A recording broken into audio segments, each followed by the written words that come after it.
Hello friend, real time system के course की playlist में आज की वीडियो में हम डिस्कस करने वाले हैं प्रेसिडेंस कंस्ट्रेंट के बारे में कि प्रेसिडेंस कंस्ट्रेंट क्या होता है और ये किस तरह से वर्क करता है। इससे रिलेटेड हम एक एग्जांपल के बारे में भी डिस्कस करेंगे कि प्रेसिडेंस कंस्ट्रेंट किस तरह से वर्क करता है और इसमें हम डिस्कस करेंगे कि प्रेसिडेंस कंस्ट्रेंट को कितने पार्ट में क्लासीफाई किया गया है, जिसमें हार्ड एंड सॉफ्ट कंस्ट्रेंट है। तो इनके बारे में भी देखेंगे और इनसे भी रिलेटेड एग्जांपल के बारे में हम डिस्कस करेंगे। सो वीडियो को लास्ट तक जरूर देखिएगा। और हाँ, अगर आप इस पीडीएफ यानी नोट्स को डाउनलोड करना चाहते हैं तो डिस्क्रिप्शन में लिंक है, आप वहां से जाके डाउनलोड कर सकते हैं। अगर हम बात करें कि प्रेसिडेंस कंस्ट्रेंट क्या होता है और किस तरह से वर्क करता है, तो जो प्रेसिडेंस हमसे समझ में आता है, प्रेसिडेंस क्या होता है। प्रेसिडेंस आई थिंक आप इससे पहले भी पढ़ चुके हैं। प्रेसिडेंस मतलब होता क्या है कि अगर जहां पे मल्टीपल लोग हों, ठीक है, मल्टीपल लोग हों, अगर सिंपल एग्जांपल के जरिए हम समझे, अगर मान लिया कि मल्टीपल पर्सन यहाँ पे स्टैंडिंग पोजीशन में है, ठीक है, मान लिया हमने 4 पर्सन यहाँ स्टैंडिंग पोजीशन में है, तो अगर हमें क्या करना है कि यहाँ जाना है और बात करना है, तो हम सबसे पहले किसको प्रेसिडेंस देंगे। अगर मान ले यहाँ पे है क्या है कि अलग अलग पोस्ट के लोग हैं, ठीक है, हमने मान लिया, हम सबको जानते हैं अलग अलग पोस्ट के लोग हैं, बड़े लोग हैं, ठीक है, तो अब हम इसमें किसको प्रेसिडेंस पहले दे रहे हैं। प्रेसिडेंस मतलब कि सबसे पहले हम बात किससे कर रहे हैं, उसके बाद किससे कर रहे हैं, उसके बाद किससे कर रहे हैं और लास्ट में किससे कर रहे हैं। तो प्रेसिडेंस का मतलब होता है कि अब रियल टाइम सिस्टम में इसको समझे तो प्रेसिडेंस कंस्ट्रेंट क्या होता है कि real time system are used to specify order in which task must be executed. अब किस ऑर्डर में हम टास्क को एग्जीक्यूट करें उसी को हम प्रेसिडेंस कंस्ट्रेंट कहते हैं, ठीक है। इसका यूज इसीलिए किया जाता है कि रियल टाइम सिस्टम के अंदर हम जो टास्क होते हैं, नंबर ऑफ एग्जीक्यूशन या प्रोग्राम कह सकते हैं, ठीक है, उनको किस ऑर्डर में एग्जीक्यूट किया जाए जिससे हमारा सिस्टम क्या हो कि टाइमली रिक्वायरमेंट फुलफिल करता हो, ठीक है। तो आई थिंक आपको प्रेसिडेंस कंस्ट्रेंट समझ में आता है। अब अगर हम बात करें, आपकी प्रॉब्लम है, ठीक है, तो प्रेसिडेंस जैसे आप क्या कॉलेज हो गया, ठीक है, अगर हम मान ले यहाँ पे आपके डायरेक्टर हो जाए, ठीक है, यहाँ पे चेयरमैन हो गए, ठीक है, चेयरमैन हो गए, डायरेक्टर हो गए, ठीक है, यहाँ पे एचओडी, ठीक है, तो 3 पर्सन खड़े हैं। अब आपको क्या करना है, यहाँ पे जाना है और सबसे मिलना है। तो सबसे पहले आप किससे मिलेंगे, तो सबसे पहले आप क्या करेंगे, चेयरमैन के पास जाएंगे, उसके बाद डायरेक्टर के पास, उसके बाद एचओडी के पास। तो यहाँ पे क्या हो गया कि एक प्रेसिडेंस सेट हो गया कि मतलब सबसे पहले आपसे जो कॉलेज के सबसे बड़े हैं आपको उनसे मिलना है, ठीक है।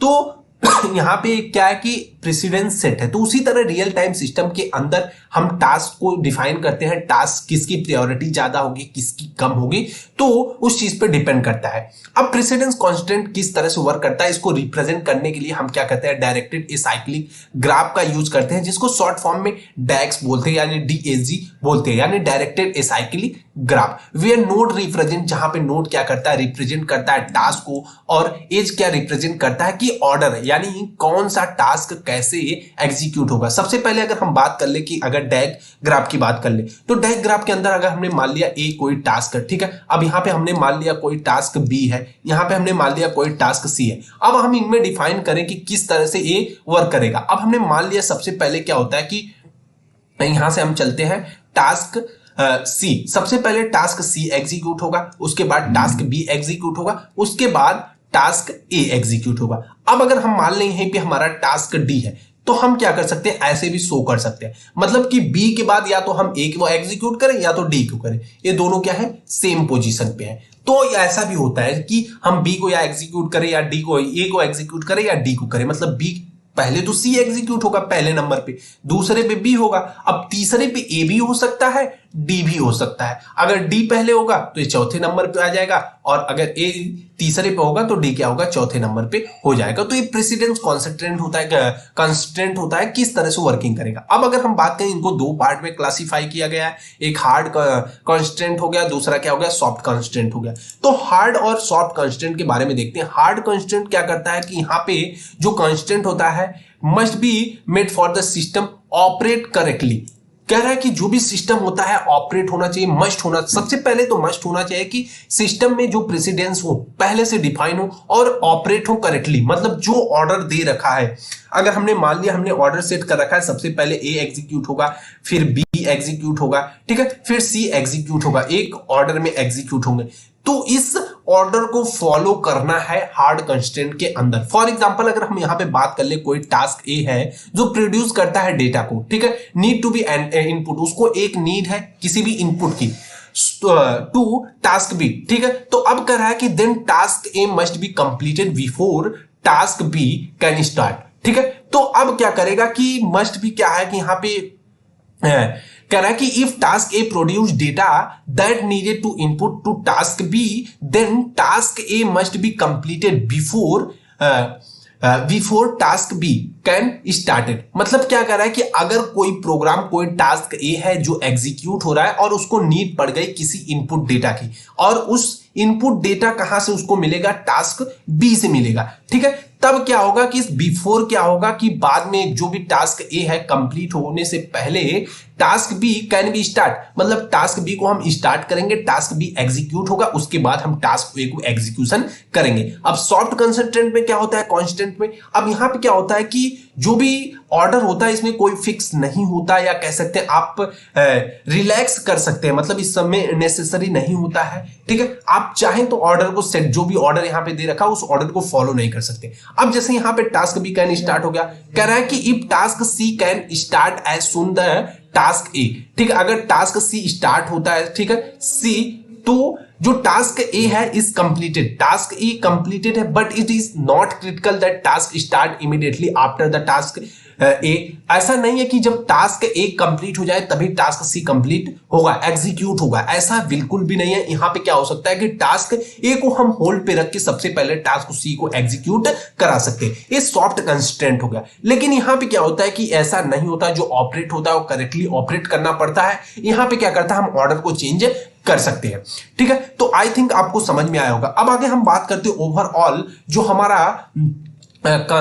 हमारा प्रेसिडेंस कंस्ट्रेंट था उसके बारे में हम डिस्कस कर ले एक एग्जांपल से। इसमें डायग्राम कैसे डिजाइन हम करते हैं, तो यहां पे अगर हमने कह रहा है कि एक फॉर एग्जांपल, एक एग्जांपल हमने कंसीडर कर लिया, कंसीडर हम कर लेते हैं कि हमारे पास टी हैविंग 5 जॉब है, जॉब ए, जॉब J1 हो गया, J2 J5 तक हमारे पास क्या 5 जॉब है, ठीक है। सच दैट कह रहा है कि यहाँ पे job J2 and job 5 cannot begin their execution unit J1, मतलब J1 के बाद क्या कर रहा है, जॉब J2 और जॉब 5 एग्जीक्यूट हो रहा है completely, and there are no other constant, और कह रहा है और यहाँ पे कोई और कंस्टेंट नहीं है, तो कह रहा है दियर आर, यहाँ पे the precedence constant for this example कुछ इस तरह से हो जाएगा। यहाँ पे जैसे उसने सबसे पहले कह दिया कि हमारे पास क्या है, 5 जॉब है, ठीक है, हमारे पास क्या है, 5 जॉब है। इसको एग्जांपल से ही हम समझ लेते हैं, ठीक है।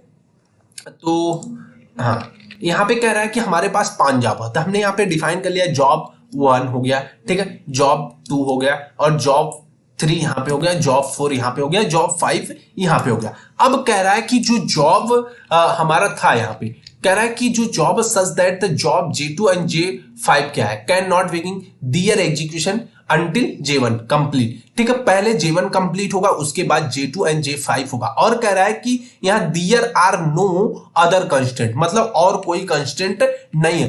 तो सबसे पहले हमारा जो एग्जीक्यूशन होगा J1 का एग्जीक्यूशन होगा, उसके बाद चाहे हम J5 का करा ले चाहे J2 का करा ले। यहाँ पे कह रहा है कि J1 is less than J2, मतलब J1 का सबसे पहले, उसके बाद J2 का हम कराएं, या फिर हम सबसे पहले J1 का कराएं उसके बाद J5 का करा सकते हैं। तो ये प्रेसिडेंस कंस्टेंट हो गया, मतलब सबसे पहले J1 का हो गया, वहां पे डिफाइन कर रखा है पहले से कि पहले अब इसको हम बात करें तो हार्ड सिस्टम के अंदर हार्ड रियल टाइम कांस्टेंट के अंदर आ सकता है, क्योंकि यहाँ पे ऑर्डर डिफाइन कर रखा है कि सबसे पहले J1 कंप्लीट होगा, उसके बाद आप J2 को कराए चाहे J5 को कराओ, लेकिन और कोई कांस्टेंट नहीं है, तो इसलिए हमने क्या किया, J3 और J4 को हमने होल्ड पे रखा, इन पे कोई भी कंस्टेंट हमने अप्लाई नहीं किया।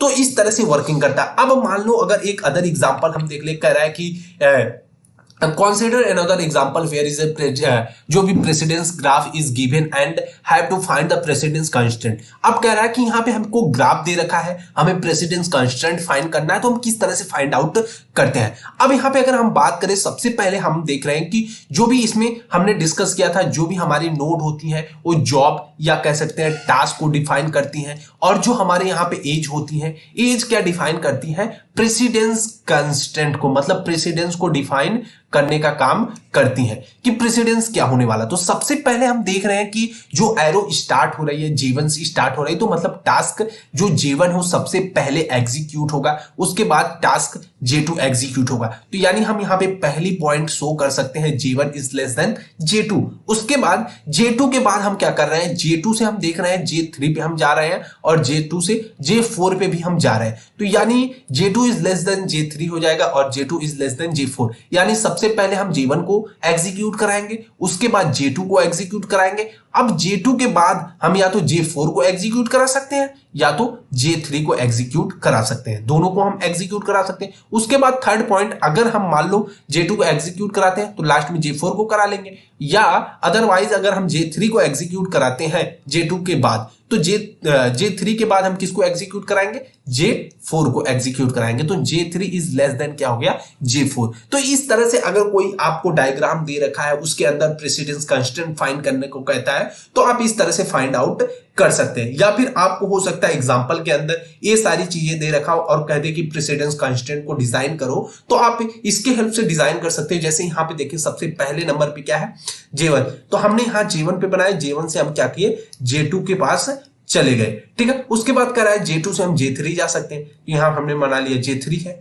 ठीक है, चले गए। उसके बाद कह रहा है J2 से J4 भी जा सकते हैं, J4 पे हम चले गए यहाँ से। उसके बाद कह रहा है J3 से हम J4 पे आ सकते हैं, तो यहाँ से हम ऐसे भी डिजाइन कर सकते हैं। तो आई होप कि आपको समझ में आया होगा कि प्रेसिडेंस कंस्ट्रेंट क्या होता है, किस तरह से वर्क करता है, सॉफ्ट प्रेसिडेंस कंस्ट्रेंट क्या होता है, हार्ड प्रेसिडेंस कंस्ट्रेंट क्या होता है।